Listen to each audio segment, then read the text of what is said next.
What does it mean when 8 influential nations line up to shake hands with a country once overlooked by the West? What message is conveyed when foreign envoys arrive? Not with ultimatums, but with mutual respect. In today's Burkina Faso, diplomacy has taken on a new face, no longer shaped by submission, but rooted in sovereignty, unity, and strength. June 26, 2025. On the surface, an ordinary day in Ouagadougou, but within the walls of the Captain Presidential Palace, history was quietly made.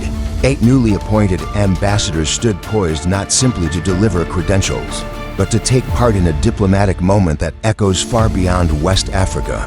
They came to recognize not just a government, but a growing vision, one championed by a revolutionary young leader, Captain Ibrahim Traoré.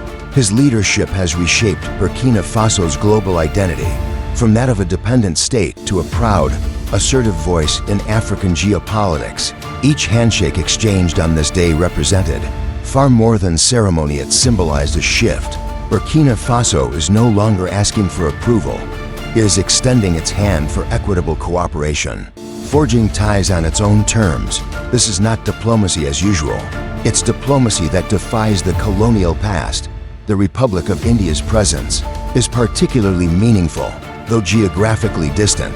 India and Burkina Faso are ideologically aligned. Both have histories of resisting colonial influence and fostering grassroots development. Diplomatic relations began in 1976, and over the decades, India has supported Burkina Faso through agricultural training, educational scholarships, and medical aid. Today, this cooperation is evolving, focusing on solar technology, digital training centers, and sustainable development. India's International Technical and Economic Cooperation (ITEC) program has laid the groundwork for advanced ICT infrastructure in rural Burkina Faso, improving everything from education to local governance, with India emerging as a major global power in Burkina Faso asserting regional leadership.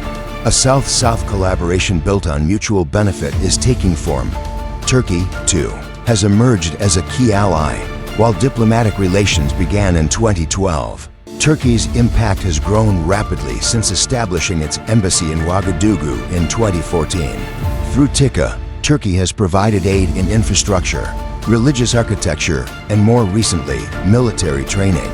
Turkish-built mosques, roads, and schools in Burkina Faso stand as physical manifestations of this evolving relationship.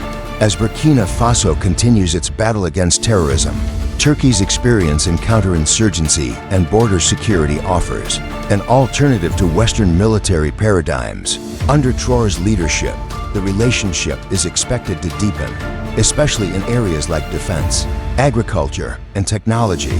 This partnership is not based on dependency, but mutual strategic interests. The two nations now discuss joint ventures in irrigation technology, drone surveillance, and even defense manufacturing, a far cry from the passive aid model of old.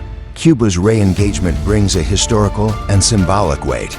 Once closely aligned during Thomas Sankara's era, Cuba and Burkina Faso share a revolutionary past rooted in anti-imperialist ideology.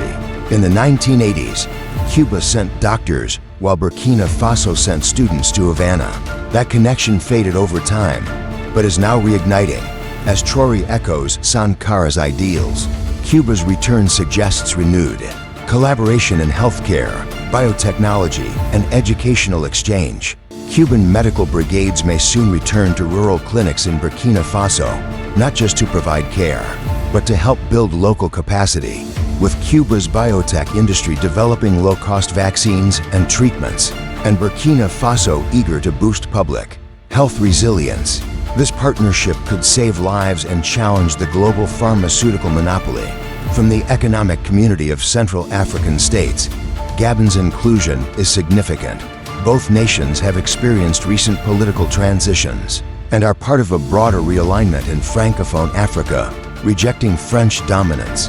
Gabon's military-led transition echoes Burkina Faso's own path, and now both countries are seeking African-led governance models that are more responsive to their people. This diplomatic engagement hints at future partnerships in economic development, environmental strategies, and regional security. Gabon has proposed joint projects in rainforest conservation and green energy, recognizing that environmental sovereignty is a form of political sovereignty. From Libreville to Ouagadougou, the new African language is one of cooperation without coercion. Equatorial Guinea, despite its small population, wields considerable influence due to its oil wealth.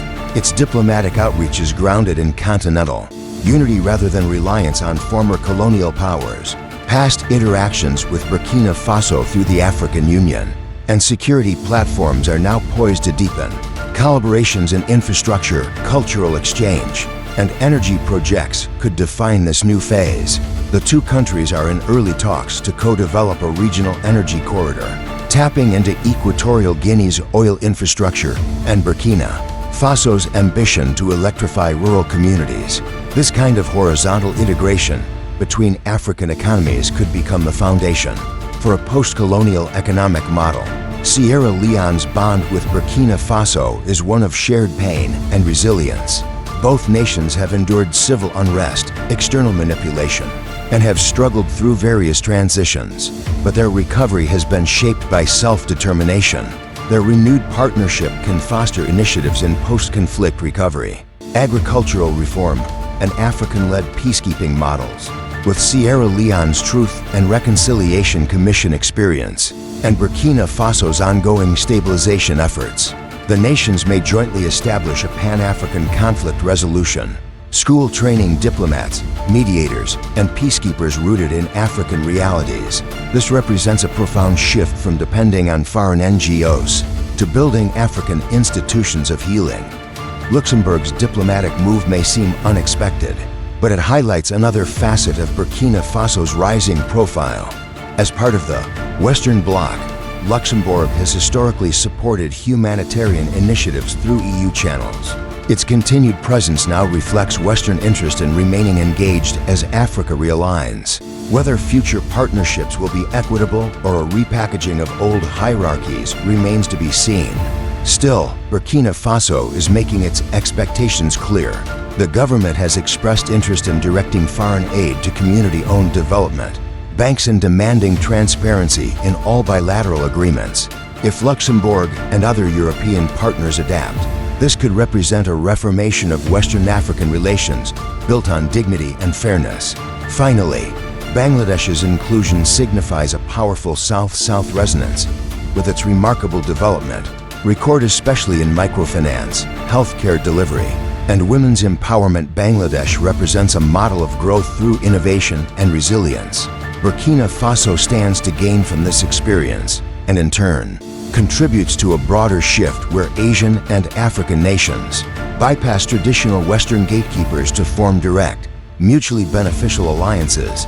Discussions have already begun on importing Bangladesh's community health worker model, which has revolutionized public health outcomes in underserved areas.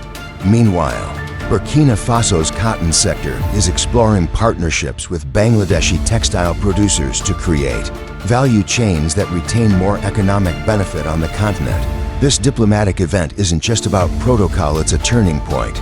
It's a message to the world that Burkina Faso is no longer defined by external dictates. It is defining its own path. Each ambassador's presence affirmed this evolution, not merely recognizing a government, but acknowledging a nation stepping boldly into its own future. In the grand halls of the Captain Palace, the optics were clear. Africa is setting the table, not just taking a seat. This movement signals more than individual alliances, it's a continental awakening. Countries across Africa are rejecting the exploitative frameworks of the past.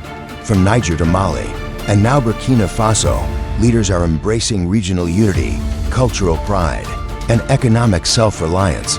They are learning from each other, not waiting on approval from former colonial capitals. To the viewers and supporters of Voice of Africa, thank you for helping reshape the narrative. If you believe in African agency and truth-based reporting, hit that like button and subscribe. This is not just a story, it's history in motion.